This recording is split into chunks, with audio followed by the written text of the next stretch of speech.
Alright, Smackdown starts off with Cody Rhodes. He's getting interviewed by Joe Tessitore. I'm not gonna really speak too much about what Cody said. Basically, they were just talking about Kevin Owens and the match they're gonna have. Cody cut a really good promo, but there's nothing to really go over that important that really furthered the storyline to make you more interested in the match. It was a good solid segment. It was a decent segment, but it was nothing too major, so I'm not gonna really go over that much over this segment overall. Um, After this, we end up getting Motor City Machine Guns versus Pretty Daily. They put on a really good match. Motor City Machine Guns picks up the victory. This is basically telling the story of course, Motor City Machine Guns getting closer to DIY, but also is also telling the story of Pretty Daily because they end up having a segment backstage where Pretty Daily is basically talking about their alliance, their them teaming up, but they don't feel like it's really a fair exchange because they want to help against Motor City Machine Guns, but DIY told them that they won't be there. So they're slowly teasing Pretty Deadly eventually breaking away from DIY. I don't know what the end goal is there. I don't know if the end goal is them potentially betraying them or is the end goal with them potentially dethroning DIY, which I don't think so, but they could play that story as well. But nonetheless, I am interested in the story. Also, it is confirmed that Motor City Machine Guns and DIY will have a match at the Royal Rumble for the tag team titles, and it will be a 2 out of 3 falls match, which I am very interested to see how that plays out. Very interested to see who wins that match. I'm gonna be honest. I don't want to see Motor City Machine Guns win that match. I just don't. And I like them. They're fine. I just kind of think DIY's heel turn in this gimmick should last a bit longer. I feel like they should do a bit more. Like, I'm not saying they need a long reign, because I do think tag titles or championships that should be bounced around a bit more, in my opinion. But I don't think I think with their heel turn, I think they need a bit of a longer reign. I'm not saying they gotta hold it for like 8 months or anything, but I do think they need a couple more title defenses to really establish them as that annoying heel group and then eventually lose. But I feel like right now it's just not the time. But the match should be a banger. That match should be an absolute banger. And that will be the first time that they're actually defended on a pay-per-view since I think WrestleMania 39. Because I don't think the men's tag titles was defended. No, WrestleMania 40. Yeah, they was defended at WrestleMania 40. But yeah, it's been a long time since they've been defended on a pay-per-view. So very interested to see how that plays out. And I'm happy that they finally got a spot on the pay-per-view. After this, we end up getting Cody Rhodes. He ends up having a quick promo segment where he ends up coming through the crowd.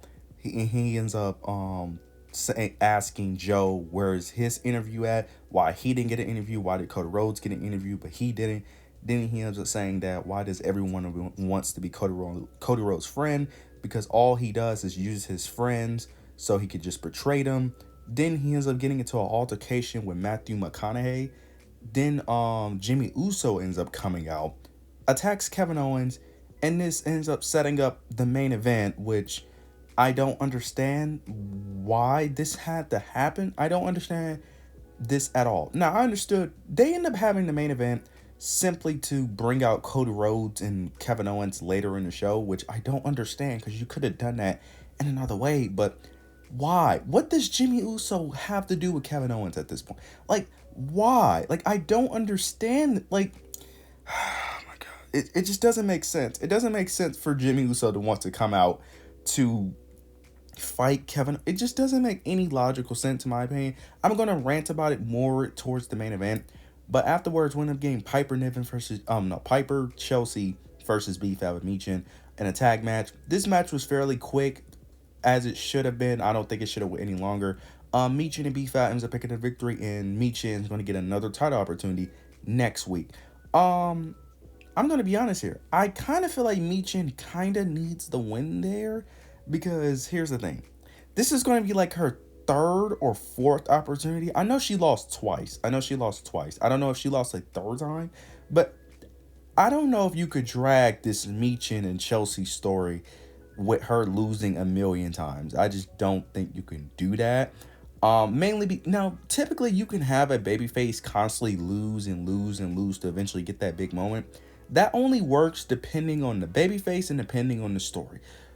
This is not a compelling enough story, and Michin isn't over enough in order for you to drag that story out.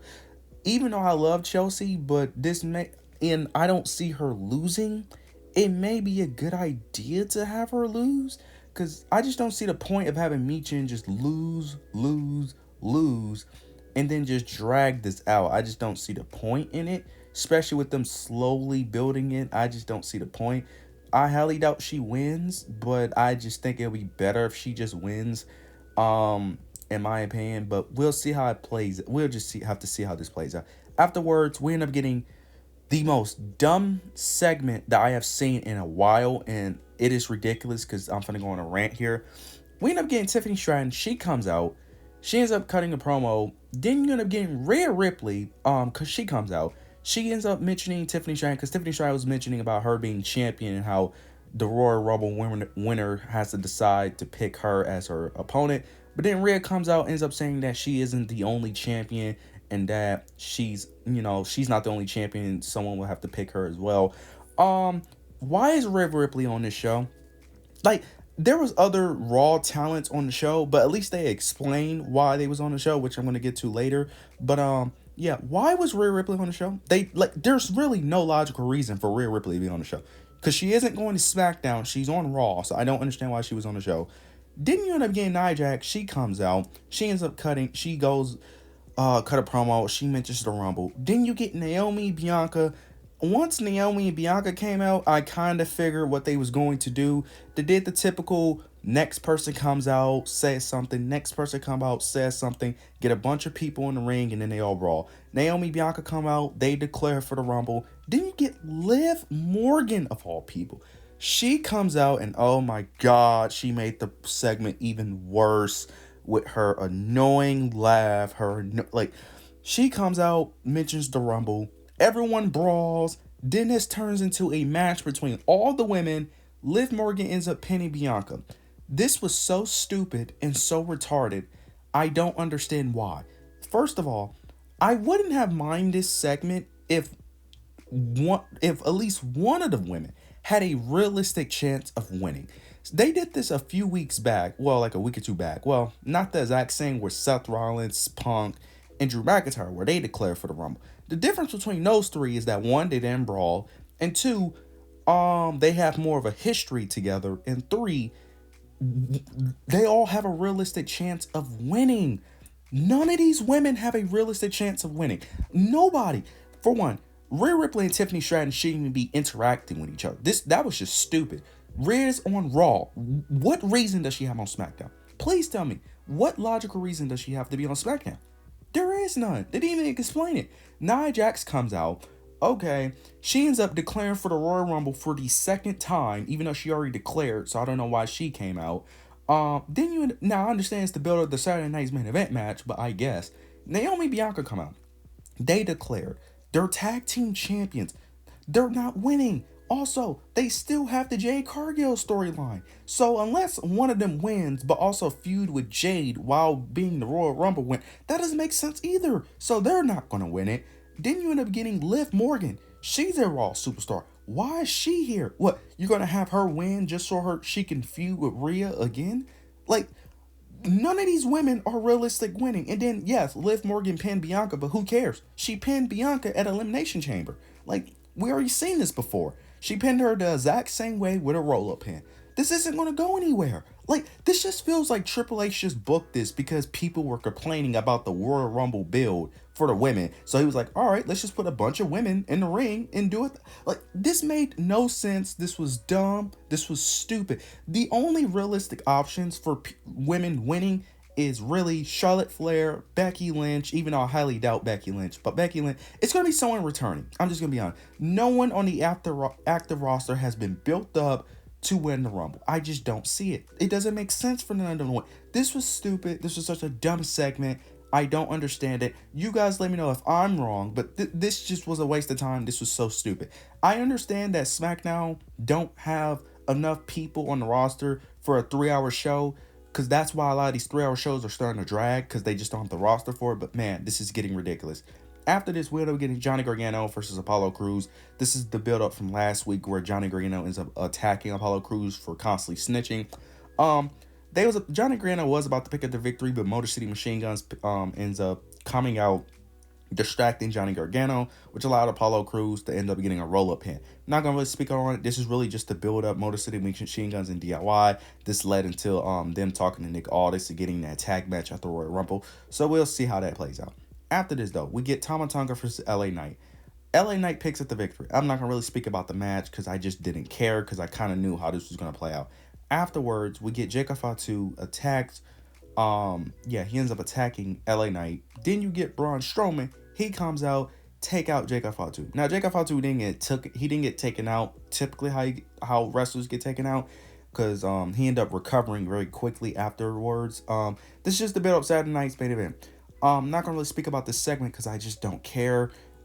Please get LA Knight away from the Bloodline. Why is he back fighting the Bloodline? Well, I know why, but just get him away from it. Just have him go for the U.S. title. And speaking of U.S. title, why is the U.S. title not on TV? Now, I know Shinsuke had a little vignette segment, but if you was just going to do this with Shinsuke, why put the title on him? I don't understand it. You could have just had LA Knight still be U.S. champ at this point. Like, I'm just going to be honest. Like, there was no reason to pull the trigger on Shinsuke if you weren't going to actually book him. I'm just saying. Now, I feel like I know the reasons why they're not booking him. Part of it because they don't value him that much. But number two is also due to his limitations. So it's kind of hard to tell a story with a person that's limited. But that's just my opinion. I don't know if that's factual, but that's just me. But yeah, the quicker we get done with this LA Knight Bloodline storyline, the quicker he could just win the U.S. title back and then see him get dethroned. And then Braun Strowman and Jake F2 should be a great match. That's a nice main event. Afterwards, we get Damian Priest versus Carmelo Hayes. Damian Priest is officially moved over to SmackDown, which I actually somewhat like. I think that could be interesting, especially because he just didn't have anything else to do on Raw. I think it'd be interesting. Plus, he could be in the world title scene or in the mid-card scene, so I can see that happening. Also, The Miz is also transferred to SmackDown as well, so that's interesting. The whole story they've been telling was that The Miz is trying to look for new friends because the Wyatt Six are on SmackDown, and every person he's trying to recruit is just not working out.